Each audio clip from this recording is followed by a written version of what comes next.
बहन जी के बारे में ज़्यादा ना कहते हुए सिर्फ एकमात्र राष्ट्रीय पार्टी है जो संविधान से चलती है। हाँ, अकेले कुछ हो पाएगा? हम कितने हैं? 20% है, 22% है, आप 25 लगा लीजिए। ईवीएम से बीएसपी को हराया गया, ये भाजपा की नीति है कि मैं रिटायर्ड सीनियर अधिकारी रिटायर हुआ था।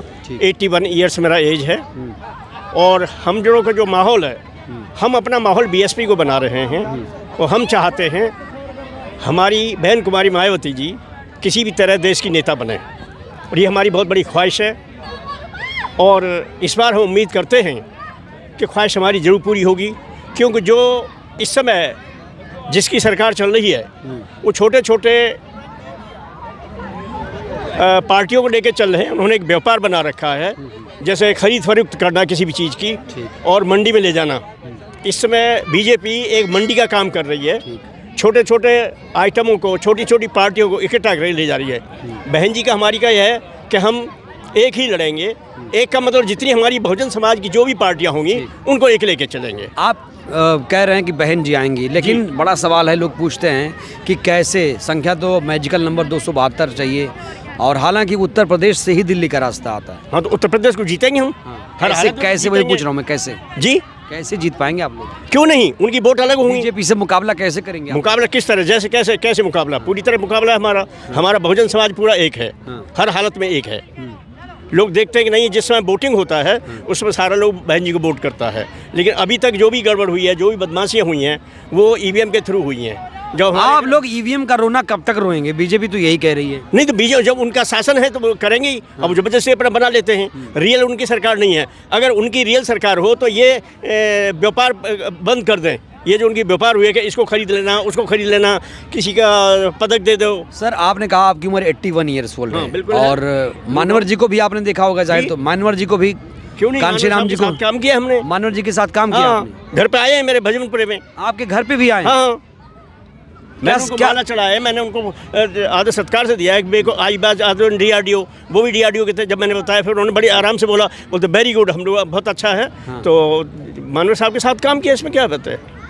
मानवर जी का सपना था, देखिए मानवर जी ने बहन जी को सीएम तो बना दिया, चार बार सीएम मुख्यमंत्री बनी उत्तर प्रदेश की। नहीं, एक बार तो बाद में बनी है, 3 बार, 4 बार बोल रहा हूँ मैं। तो अब कहा जा रहा है कि मानवर जी का सपना तभी पूरा होगा जब वो दिल्ली की गद्दी पर आ जाएंगी। बिल्कुल सही बात है। और गद्दी पे आएंगी। मानवर साहब के सपने जब तक पूरे नहीं होंगे तो ये लोग, अगर बहुजन समाज के कुछ लोग हैं जो इधर उधर की बातें करते हैं, ये उनके लिए बहुत बेवकूफ़ी वाली बात होगी। कौन इधर उधर की बातें करता है? नहीं, कई है जो जिन्होंने पार्टियाँ खरीद रखी हैं, जिन्होंने, जो कई लोग भाजपा को में शामिल हो गए, उन्हें पता है वहाँ पर उनकी मार कुटाई होती है, गाली गलौज भी होती है। अभी आप वीडियो में देखते होंगे, कईयों को, यानी वो पार्षद और MLA होते हुए भी बराबर उनके नहीं बैठ सकते हैं, तो उनसे बड़ी और बेवकूफ़ता क्या होगी? सबसे बड़ी बेवकूफ़ता हुआ है। आप कह रहे हैं कि बहुजन समाज का वोट जो है वो बट गया? नहीं, बिल्कुल बट गया है वोट, यही कारण है उनका बटने, लेकिन तादाद उनकी बहुत ज़्यादा नहीं है। जो बहुजन समाज का वोट बटा है उसकी तादाद ज़्यादा नहीं है। लोगों को एक चिंता है, अब आजकल लोग ग्राउंड में बोल रहे हैं कि बहन जी अगर सड़कों पर निकल जाएं तो सैलाब आ जाएगा और फिर से वही वोट बैंक हासिल कर। वही लोग हैं जो बेवकूफ़ लोग हैं, जिन्होंने बोले कि बहन जी पे निकल जाएं। अपनी बहन बेटियों को निकाल के देखे वो कितनी बाहर निकलती है, और जब हम जैसे उनके साथ है तो जरूर हमारी बहन ही बाहर आएगी। हम क्या काम करेंगे, आप क्या काम करोगे? आप यंग हैं, क्या करोगे? ये लोग यंग हैं, क्या करेंगे? आपका क्या ड्यूटी है? बहन जी सारा काम करेंगी। बहन जी के बारे में आप क्या राय रखते हैं? बहन जी के बारे में ज़्यादा ना कहते हुए सिर्फ एकमात्र राष्ट्रीय पार्टी है जो संविधान से चलती है, जिसका उद्देश्य, जो विज़न है वो यही है कि संविधान से चलना है। और जो मुझे लगता है कि जो भारत में अगर कहीं कुछ आ सकता है तो सिर्फ संविधान की देन की बदौलत आ सकता है, अन्यथा जात पात से ऊपर उठकर बहन जी कार्य करती हैं। ये तो बात आपकी ठीक है, लेकिन अब तो कहा जा रहा है कि संविधान भी धीरे धीरे करके ख़त्म कर दिया जाएगा, उसकी जगह कोई दूसरा दस्तावेज लाया जाएगा। संविधान ऐसा है कि जिसको ख़त्म नहीं किया जा सकता। ये सिर्फ कुछ लोगों द्वारा ये प्रचलित किया जा रहा है, चंद लोगों द्वारा, कि नहीं संविधान खतरे में है, संविधान को कोई कुछ नहीं कर सकता है, संविधान की अपनी जड़ें इतनी मजबूत हैं कि उसे कोई हिला तक नहीं सकता है। तो आप मानते हैं कि अब मोदी जी के सामने सिर्फ बहन जी, ऐसा आप कह रहे हैं? अगर डिफेक्ट दे सकते हैं, डिफीट दे सकते हैं, सिर्फ और सिर्फ बहन जी हैं। और वो लोग जो बोलते हैं सड़कों पर नहीं है, वो उनकी बेवकूफ़ता है, उन्हें अभी ज्ञान नहीं है, वो अज्ञानी हैं, चाहे वो किसी भी एज के हैं, किसी भी ग्रुप के हैं। हम लोगों का काम है, बहन जी ने जब इतना सक्षम बना दिया है हम लोगों, आप जैसे यंग हैं, ये यंग हैं सारे लोग, तो यंग का काम रह जाता है। यंग अपने माँ बाप को क्या बाहर निकालते हैं। आप क्या काम कर रहे हो? आप कितना काम कर रहे हो? आप आरक्षण में सिर्फ बहन जी बचाएंगी? आप क्या आरक्षण में फ़ायदा लेने के लिए हैं? बहन जी आरक्षण में बचाएंगी, वो अपनी क्या बंदूक लेके चलेंगी? अरे कहाँ बचा रही हैं बहन जी, बैठी हुई हैं घर पे खामोश हैं। ये बेवकूफ़ लोग जो बोलते हैं वो निरक्षर हैं, उनको पता ही नहीं है। तो बहन जी जो कर रही हैं, जिस स्थिति में कर रही हैं, ठीक कर रही हैं। बहन जी बहुत बढ़िया कर रही हैं, उन्होंने बहुत बढ़िया पहले ही प्लेटफॉर्म बना दिया है और लोग प्लेटफॉर्म पर चलने वाले नहीं है, वो बेवकूफ़ है और वही उल्टी बातें करते हैं। कहा जा रहा है जो मिशन मान्यवर जी के समय चल रहा था अब थोड़ा सा दिशाहीन हो नहीं, गया है। मिशन बिल्कुल बराबर चल रहा है, मिशन में कोई कमी नहीं आई है। ये लोग अनाड़ी हैं जो इस बात को बोलते हैं कि मिशन हमारा खराब। हमारा क्या काम है? लोग हैं कि जो लोग खुद काम नहीं कर रहे हैं वो मिशन को बर्बाद कर रहे हैं, वो मिशन को बोल रहे बर्बाद हो गया। सीटें नहीं आ रही, दिल्ली में भी आप लोग शून्य ही हैं अभी। हाँ, तो उसका यह है कि थोड़े से लालच में लोग फंस जाते हैं। क्या लालच कर, क्या लालच? 3 किलो राशन है, या उसने बोल दिया बिजली पानी है। बिजली पानी का ये लोग भूल गए, बहुजन लोग। बिजली पानी आपके लिए नहीं है, जो सारी जनता है उसके लिए है। ये भूल जाते हैं कि आपके लिए कुछ नहीं है। बिजली पानी आपके लिए मुफ्त नहीं है, जो दिल्ली वाले दे रहे हैं वो सारी जनता के लिए, दिल्ली के लिए, और वो उनको वोट नहीं देते। बहन जी के बारे में जो कह रहे हैं सर, सही कह रहे हैं? बहन जी आएंगी इस बार? देखिए, हर पार्टी की अपनी प्राथमिकताएं हैं। ठीक। जहाँ तक बहन जी की बात है कि इस बार आएंगी, तो देखिए राजनीति में और क्रिकेट में कहते हैं कुछ भी इम्पॉसिबल नहीं है, ठीक है ना। अभी पीछे इंडिया गठबंधन बना था, बहुत सारे लोग कहते थे कि भाई बहन जी को इसमें आना चाहिए, बहन जी को इसमें आना चाहिए, लेकिन बहन जी भारत की तीसरी सबसे बड़ी पार्टी, उन्होंने कुछ नहीं कहा। और अब देख रहे हैं कि इंडिया गठबंधन धीरे धीरे करके बिखर रहा है। जो उसके संयोजक थे नीतीश कुमार, वो आ गए हैं अपने इधर एनडीए में, ठीक है। और ममता बनर्जी जो है वो भी साइलेंट होकर बैठ गई। धीरे धीरे जो है ये बिखर रहा है। इससे समझा जा सकता है कि बहन जी कितनी दूरदर्शी हैं। और आज एकमात्र बहन जी हैं जिनकी तरफ लोगों की निगाह है कि यदि बहन जी को अनाउंस कर दिया जाए एज ए प्राइम मिनिस्टर और तब गठबंधन बनाया जाए, तो कोई ऐसी ताकत नहीं है जो उन्हें हरा सके। लेकिन कहा जा रहा मोदी के सामने कोई टिक नहीं पाएगा इस बार। लेकिन ये बात भी सही है, मोदी के सामने कोई टिक नहीं पाएगा। ये जो भाजपा की आईटी टीम है वो इस बात को कहती है मोदी के सामने कोई टिक नहीं पाएगा। क्यों नहीं टिक पाएगा?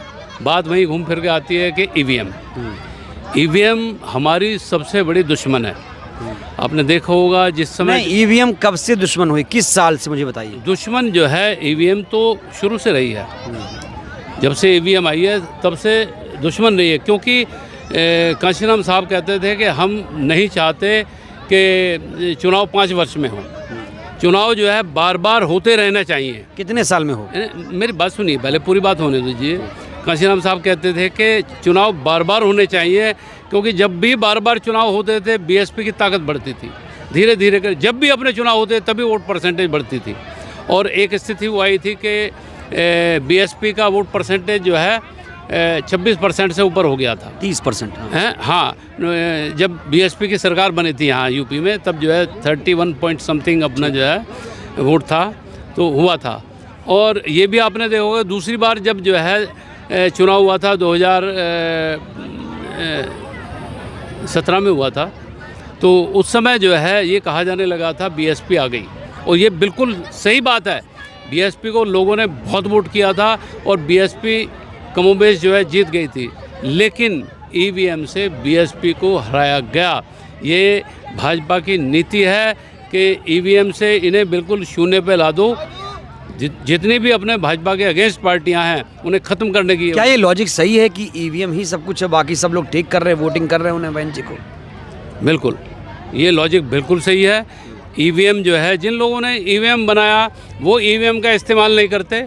और आज जब अपने एक छोटी सी डिवाइस में जो है, इसमें मोबाइल में जो है सारी चीज़ें हैं और कहाँ से अपना कंट्रोल होता है आप सब जानते हैं, तो इतनी बड़ी ईवीएम को तो कहीं से भी कंट्रोल किया जा सकता। अंकल जी से रिएक्शन लेते हैं। अंकल जी, 2024 में मोदी के सामने कौन चेहरा है? मोदी के सामने चेहरा भैया जो ये गठबंधन महागठबंधन बनाया था, हाँ। ये तो बिखरता ही जा रहा है, आप ही सबको मालूम है, दिखाई दे रहा। और धीरे धीरे ये सभी अलग हो जाएंगे, ठीक। क्योंकि कांग्रेस जो है वो अपना अहम नहीं छोड़ना चाह रही। वो वास्तव में ही घमंडिया है, एक प्रकार से घमंड उसको ये बहुत तो मोदी जी की भाषा बोल रहे हैं आप। नहीं, मोदी जी की भाषा नहीं बोल रहा मैं है ही कांग्रेस ऐसे। अच्छा, बहन हमारी मायावती जी जो है वो पता नहीं, उनकी आइडियोलॉजी मुझे पता नहीं लग रही, लेकिन हाँ ये है कि अगर वो एक लड़ेगी, अपना वोट बैंक अगर वो इंटैक्ट रख लें तो इसका भी फ़र्क पड़ेगा। पर बाकी उन्हें कहीं ना कहीं मिलना चाहिए था, कहीं भी मिले तो कम से कम। आप ये कह रहे हैं कि अकेले जाएंगी तो कम से कम नुकसान, प्रतिनिधित्व तो होता। हमारा अकेले नहीं जाना चाहिए, कहने का। अकेले नहीं जाना चाहिए। अकेले खतरा है। नहीं, खतरा नहीं, अकेले में कहाँ अकेले कुछ हो पाएगा। हम कितने हैं, 20% है, 22% है, आप 25 लगा लीजिए, इससे ज़्यादा तो है नहीं है। तो 25% में तो कुछ होता नहीं है। 25% तब हो सकता है जब सारे सबको जो है 20% मिल जाए, हमें 25। लोग कह रहे हैं कि बहन जी ही मोदी को टक्कर दे पाएंगी। हाँ, टक्कर तो इसलिए है ना क्योंकि वो अपना चाहे कुछ हो ना हो, लेकिन खेल बिगाड़ सकती है बहन जी, ये बात सही है। खेल बिगाड़ देंगी, बिगाड़ सकती है, इतनी पावरफुल हैं। हाँ, यस है, बिल्कुल पावरफुल है। बहन जी इतनी पावरफुल तो है कि वो खेल, वो एक देहात में वो कहावत है कि खीर में मुसल तो मार ही देंगी वे। अच्छा, हाँ जी, इस बार मतलब हो जाएगा, मोदी का गेम ओवर कर देंगी, मतलब बीजेपी का गेम ओवर कर देंगी। हाँ देखिए क्या होता है। बताइए। 19,96,000 EVM गायब है। जब तक ये बरामद नहीं हो जाती। आपकी सुई तो ईवीएम पर ही टिकी है। बिल्कुल बिल्कुल। सच्चाई के बारे में बात करिए। आप देख रहे हैं राम मंदिर जब बना तो हर मोहल्ले में भगवा ध्वज लहरा गया कि नहीं लहरा गया? हमने नहीं लहरा। देखिए EVM के साथ जो है इलेक्शन जो है ना, वो सपोर्ट करता है भाजपा को। निश्चित रूप से मैं कह रहा हूँ, अगर EVM होगी तो भाजपा जीतेगी और EVM नहीं होगी तो भाजपा हारेगी। अभी ईवीएम को दोष देंगे? हाँ, टू सम एक्सटेंट EVM भी। आप लोग तो पढ़े लिखे, आप लोग ईवीएम को क्यों दोष दे रहे हैं? मैं इसलिए देखिए ऐसा है, मैं एक चीज़ ये कह रहा हूँ कि जब यहाँ से चंद्रयान को इतने 1000 किलोमीटर पे कंट्रोल किया जा सकता है तो EVM तो सामने है, क्यों नहीं किया जा सकता है? चलिए, है, किया जा सकता है। शुरू में वो जो कहते हैं ना कि शुरू में जो है टेस्टिंग होती है, जो पीठासीन अधिकारी है वो बूथ के ऊपर जो है उसको प्रैक्टिकल करके देखता है। तो कितना देखता है वो? 4, 5, 10 क्या नाम मौके देखता है वो। उसके बाद 1 घंटे के बाद या 2 घंटे के बाद अगर टाइम कहीं उन्होंने फीड किया हुआ उसमें अगर हो सकता होगा, मैं टेक्निकल आदमी नहीं हूँ, लेकिन अगर ऐसा हो सकता है तो निश्चित है कि हो जाएगा। तो 24 में बहन जी को माना जाए पीएम, आप कह रहे हैं? नहीं, PM तो खैर मैं नहीं कह सकता, PM बहन जी तो नहीं हो सकती। मोदी जी 400 पार बोल सकते हैं, आप लोग बहन जी को पीएम ही नहीं बोल सकते? हाँ, तब तो हम बोलेंगे बिल्कुल। क्यों? मोदी जी बोल रहे हैं 400 पार आएगा। मोदी बोले तो हम अपनी बात। आप लोग कहाँ बोलते हैं? आप लोग नहीं बोलते? नहीं बोलते हैं हम। जुबान ही नहीं आप लोग? नहीं साहब, बिल्कुल है, जवान है।